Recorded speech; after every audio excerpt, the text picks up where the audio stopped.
Voilà les petits loups. Alors je suis chez un médecin. Ça, vous savez ce que c'est?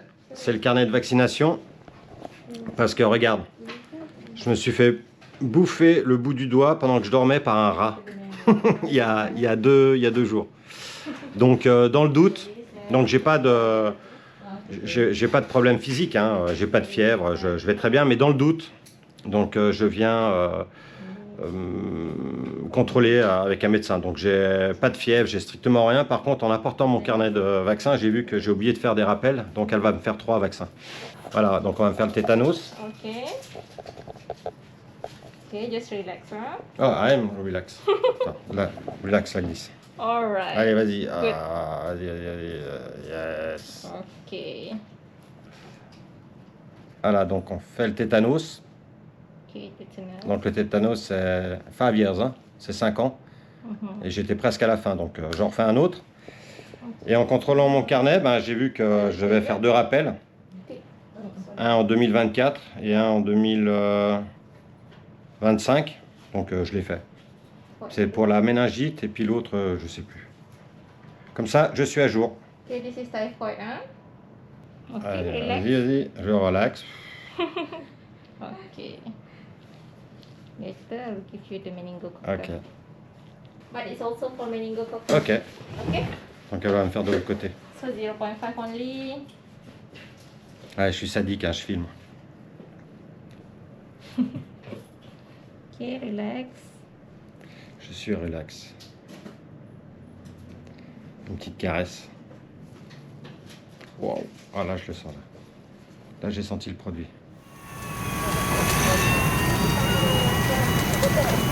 Je suis juste à côté d'un énorme feu, à côté d'une école. Mais apparemment, c'est des habitations en bois avec des toitures en tôle. Et il y a tout un petit quartier qui est en train de disparaître là. Regarde ça.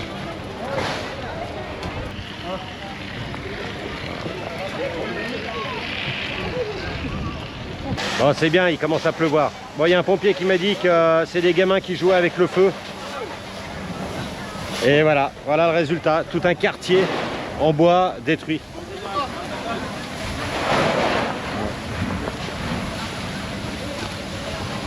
Aïe, aïe, aïe. Sale gamin. Et là, c'est une école. Mais il y a quand même pas mal de pompiers. Hein. Avec la réserve d'eau. Voilà.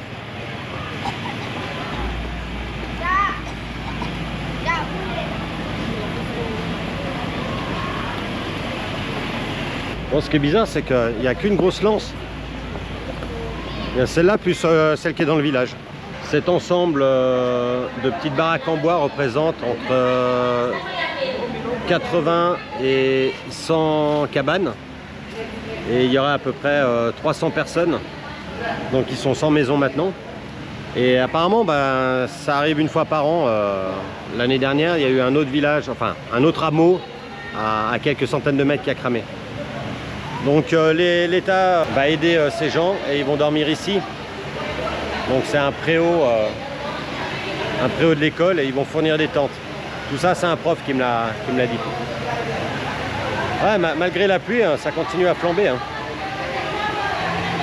Voilà, juste derrière. Allez, croisons les doigts. Ah, donc je suis à l'opposé de l'endroit où j'étais tout à l'heure, donc derrière. Et c'est ce genre de baraque qui a cramé, quoi. Une soixantaine, 80 on m'a dit. Voilà. Donc avec une rivière bien dégoûtante. Voilà, on voit un camion de pompiers là en face. Le feu a pris juste à droite.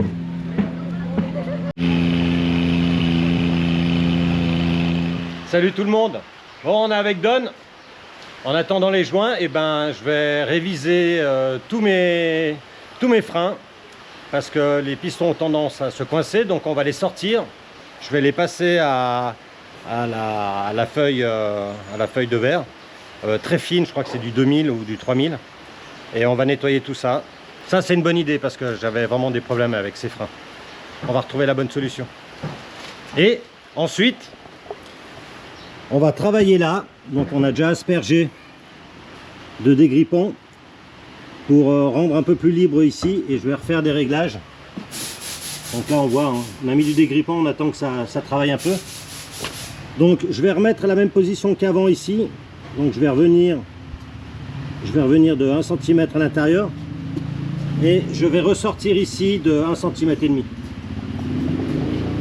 Donc j'aurai le même pincement, mais ce sera plus loin à l'arrière. Pour éviter que ça touche le pot d'échappement. Voilà, il y a toujours du travail. Bon, en fait, ce frein avant, j'ai des problèmes depuis que j'avais changé l'armature de la mâchoire à Melbourne. Vous vous rappelez, il y avait un sidecar accidenté et je pouvais prendre quelques pièces du sidecar accidenté. Et j'avais changé donc la tige que Don est en train de défaire avec la mâchoire. Mais depuis que j'avais changé ça, eh ben, je ne freinais pas à 100%. Don, il pense que le support de la mâchoire est mal placé, donc on va le déplacer. Donc ce support, ça, on va le déplacer. Boost. Ouais, left.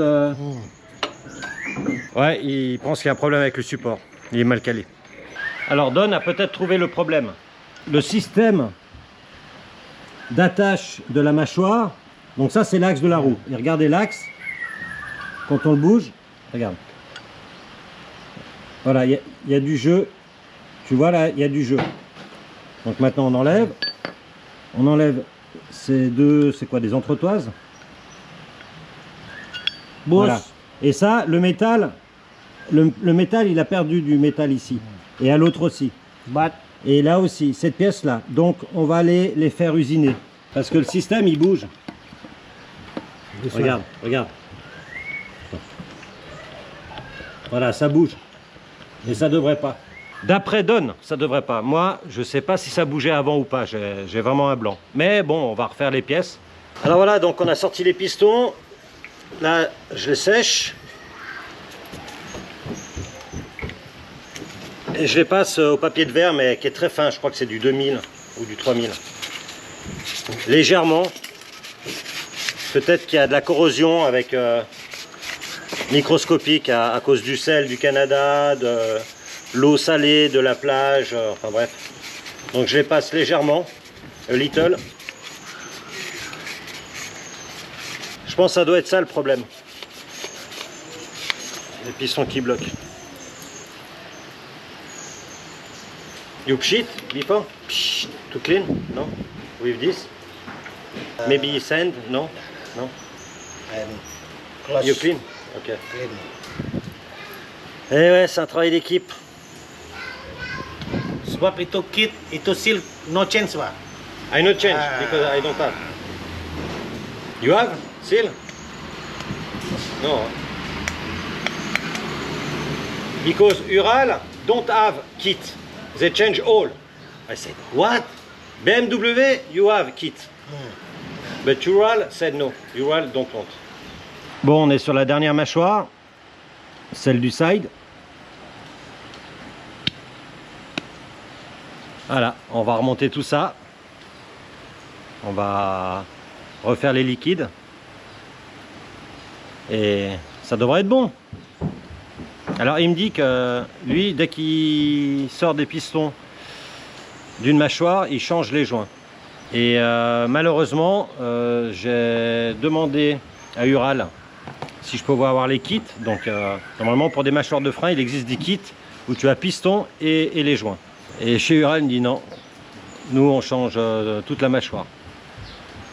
Donc je pense que la prochaine commande ce sera chez Brembo et je commanderai des kits quoi.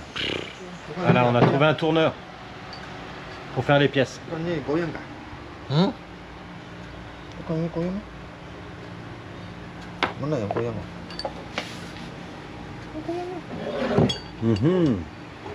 Bon ben il va le faire sans nous parce qu'on est samedi midi et il ferme samedi après-midi. Donc je pense qu'on viendra le chercher lundi.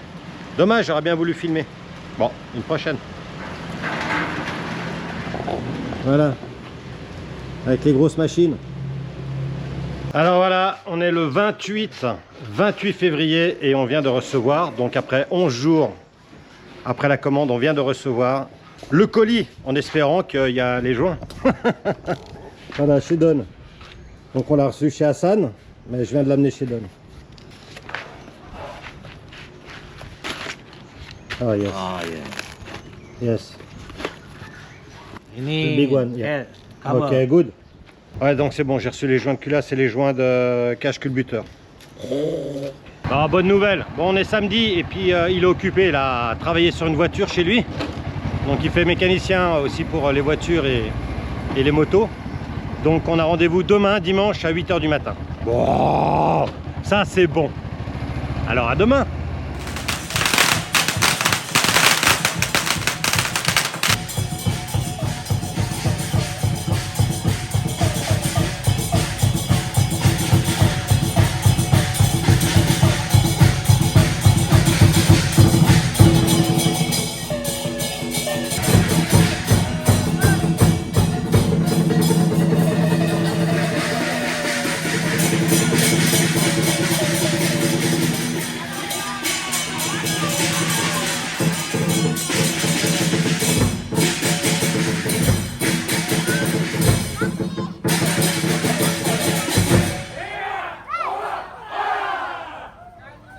Voilà, donc nouvel an chinois oblige, donc ça dure sur plusieurs jours, je crois, presque 2 semaines. Donc ici, on a la danse du dragon et les commerçants payent cette association et ils font la danse du dragon devant le commerce pour avoir de la chance toute l'année. Voilà, cool.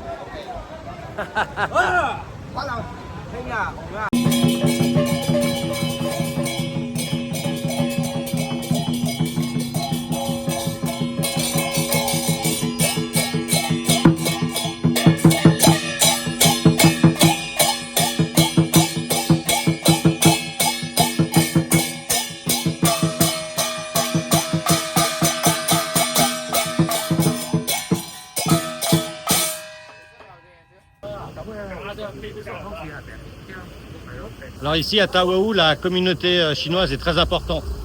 C'est pour ça que le nouvel an chinois est fêté dignement ici. Donc le soir, on voit beaucoup de feux d'artifice tous les soirs depuis quelques jours et ça va durer, je pense, 2 semaines. Et salut tout le monde. Bon, c'est le bonjour. On va remonter tout ça quoi, en espérant que ça va rouler. Allez, je vous laisse. Bon, j'ai plus beaucoup de batterie. J'ai oublié ma portative à l'hôtel. Là, je suis à 1/4 d'heure de l'hôtel. Donc, on va essayer de finir avec ça. Ça va être short. Alors, il y a quelques jours en arrière, avec Don, donc on a travaillé sur le frein avant. Et on avait découvert donc que les entretoises qu'il y a dans cette plaque métallique, là, au niveau de l'axe, ici, et qu'il y avait du jeu. Donc, un tourneur les a refaits. Et maintenant, il n'y a plus de jeu. Donc c'était un des problèmes aussi du frein avant. Mais voilà, Don il l'a remonté sans moi. Donc normalement, on n'a pas testé encore, mais le frein avant devrait être nickel, car j'avais des problèmes. En plus, on a résolu le problème du levier d'embrayage. Donc il faudra tester encore. On va peut-être trouver une solution pour les Urals en général, parce qu'elles ont tendance à casser leur câble d'embrayage au niveau du levier. Bon, première chose, après avoir passé la soufflette sur le moteur, qui est là, on doit remettre tout ce qui est piston là-dedans. Allez, c'est parti.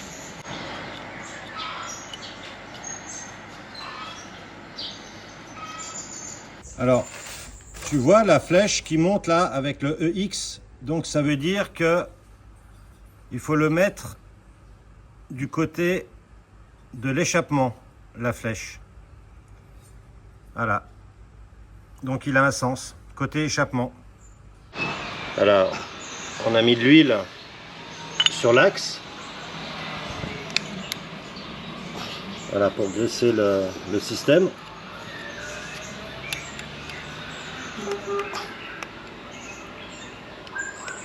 Yeah, exhaust. Yeah. Okay. Tunggu. Oh. Ini masih minyak sikit. Alors, on met de l'huile encore là. Ok.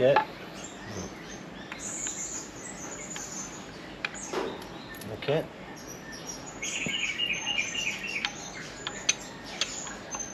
Non. Ok. Ok. On dit N. Ok. Voilà. Donc il y a un clip qui bloque Ici, on l'a pas enlevé et maintenant on va rajouter le clips ici pour bloquer le tube. Bon, Don, il avait oublié de marquer les cylindres pour savoir la culasse, pour savoir quelle était gauche-droite. Donc on l'a fait au niveau du plus sale. Là, ce côté-là là, est plus sale que celui-là. Donc c'est comme ça qu'on peut se rappeler quelle est le gauche, quelle est le droite. La saleté.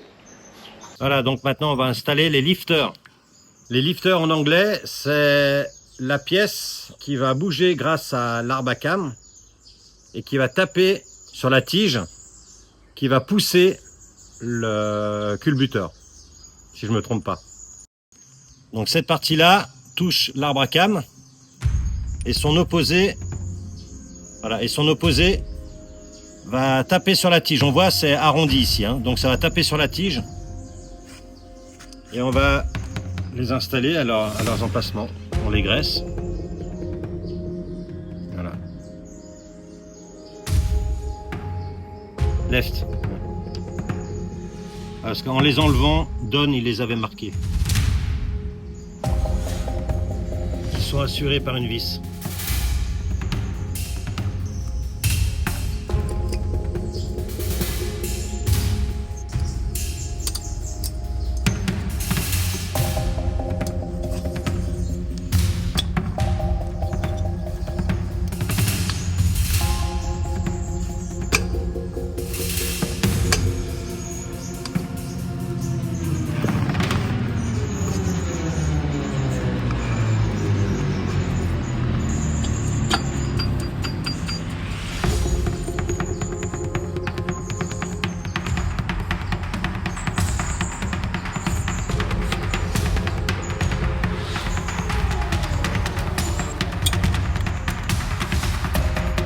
Alors, on se posait la question parce que les pièces là, elles sont marquées d'un petit segment ici. On voit une marque, hein.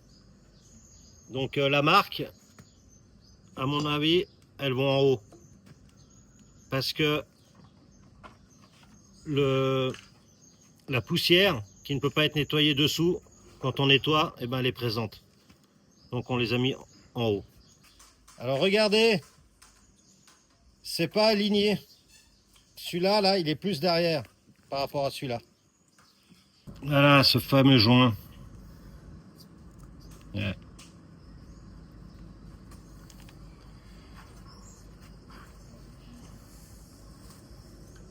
Alors chaud, hein. Yeah. Tu es sûr, Don, hein? C'est le bon côté. Yeah.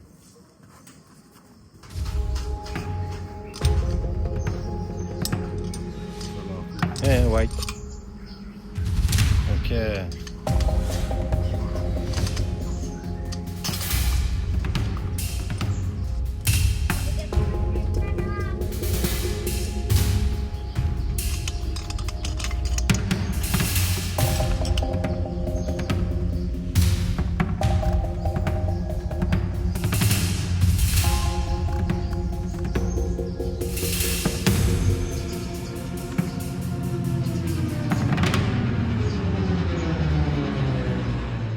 This one, Yeah.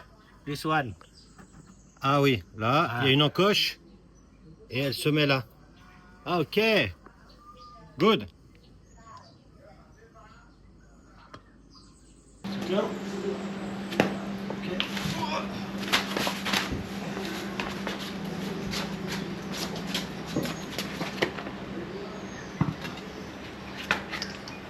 Ok. Yeah. Allez.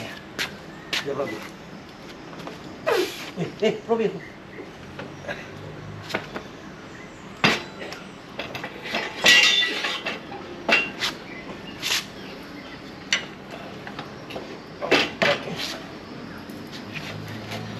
Ya. Robbie, tunggu. Tangan, my head. My head. No, first like this. No? Hmm. Like this. Yeah. Okay. Yes. Like this. Ini.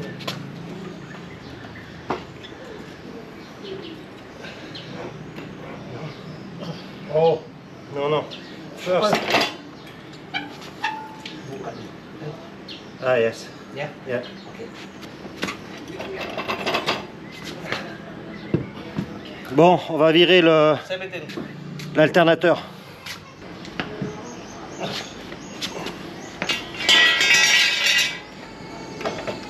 All.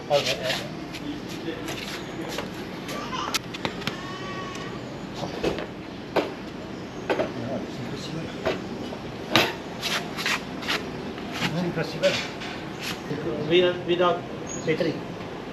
Ouais, le problème c'est que quand on a sorti le moteur, il n'y avait pas les cylindres. Go. On les avait démontés avant les cylindres. Démo. Aïe aïe aïe. Up, down, down. Ok. Wait.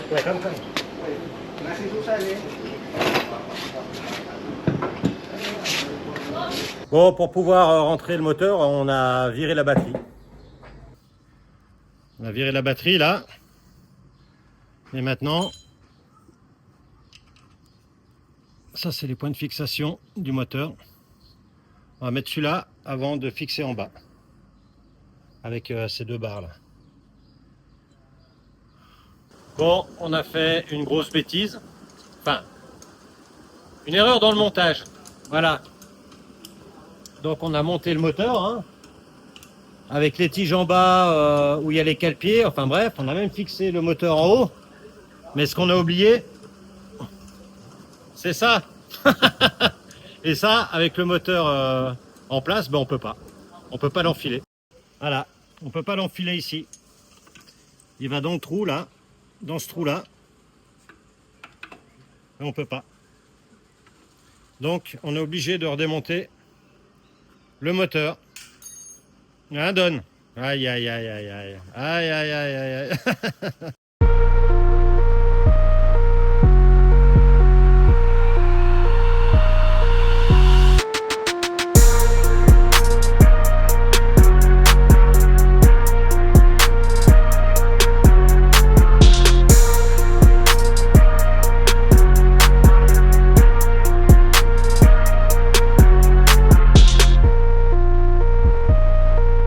Bon, mauvaise surprise, quand on a tout remonté, et ben on démarre et ça tourne seulement sur le cylindre gauche. Donc on essaye de tester plein de choses, mais pour moi la dernière fois que j'ai un problème avec le cylindre droit qui tournait pas, ben c'était à Ushuaia, un problème de pompe à essence. J'espère que c'est pas ça, hein. On va tester, on va voir.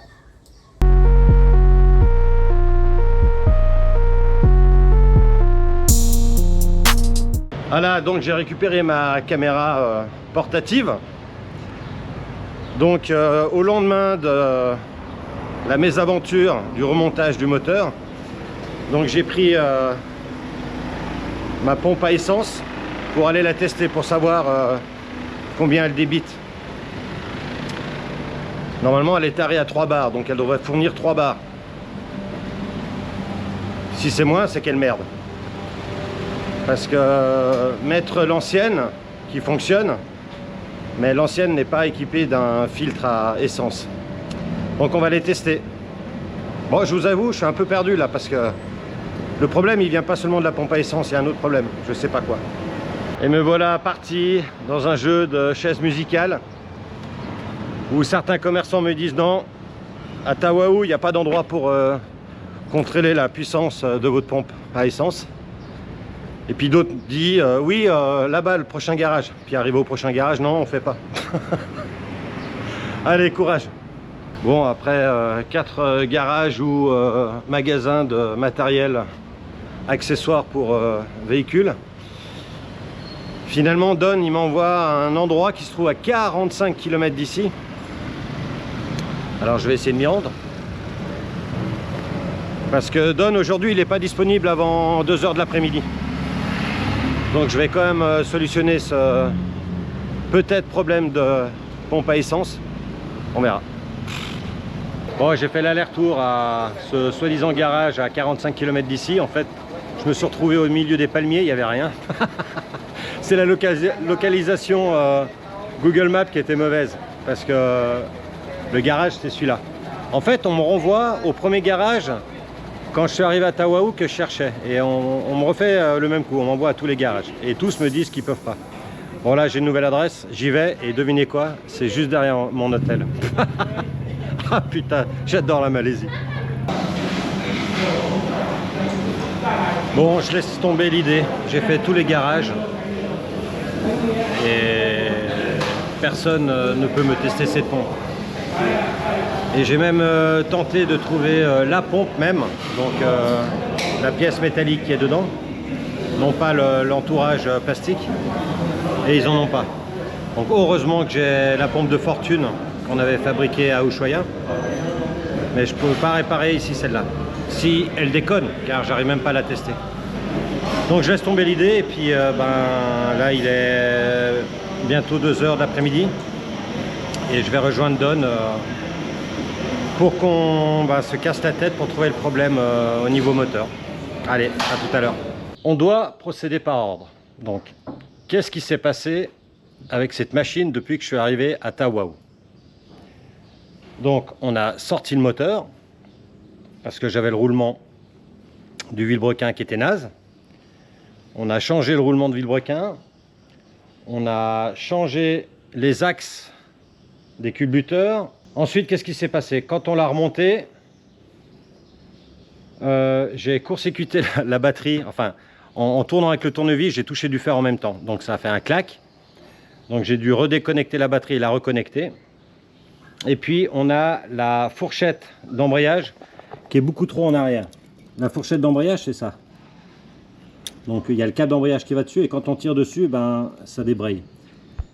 Mais le problème, c'est comme il est trop en arrière, on n'arrive pas à fixer le support. Donc on va sortir la boîte là pour remettre en place la tige là, le bout où il y a l'aiguille d'embrayette qui vient taper dessus. Parce qu'à mon avis elle est trop dehors. Je sais pas si tu vois bien. Donc ce bout là, où il y a mon doigt au bout de mon doigt. Maintenant, pourquoi elle tourne pas rond, ça j'en sais rien. Donc je vais peut-être redéconnecter l'écu et le reconnecter. Quand je branche l'application pour voir quand il y a des erreurs, il n'y a rien qui s'affiche. Voilà, donc on va procéder par ordre. J'attends la donne parce qu'il a allé amener ses enfants à l'école. Voilà, du taf, du taf. Je suis sûr qu'on va trouver, mais bon. Il me reste quoi jusqu'à fin mars pour mon visa. Bon, je préfère rouler que de rester là, quoi. Alors, la pompe, donc on a changé la pompe à essence. Parce que comme elle tournait que sur un cylindre, donc ça m'a rappelé l'histoire du Ushuaia. Donc j'ai mis l'ancienne pompe à essence qu'on avait rafistolée, qui n'était pas d'origine. Et là, le bicylindre tourne sur les 2 cylindres. Tandis qu'avec la nouvelle, qui est bonne, de pompe à essence, ça tourne que sur le cylindre gauche. Donc est-ce que quand j'ai court-circuité la batterie, ça a joué sur la pompe à essence? Ou alors le fait que la pompe à essence ne tourne pas pendant 1 mois, ça l'aurait abîmé? Ça, je sais pas. Ça m'étonnerait quand même un peu. Donc ça peut être... Soit on a trop serré les tiges de culbuteur, parce que c'est ce qu'on a fait, soit c'est quand j'ai court-circuité la batterie, sinon je vois pas, quoi. Alors voilà, donc j'ai déconnecté pendant quelques minutes l'écu, donc le boîtier électronique là, et puis on réessaye.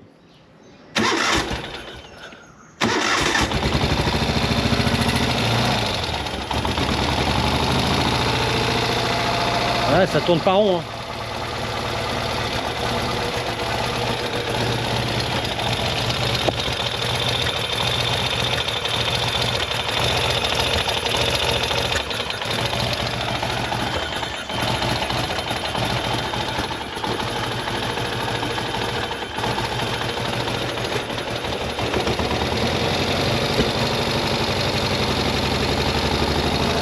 Là, j'accélère mais ça monte pas. Whoop.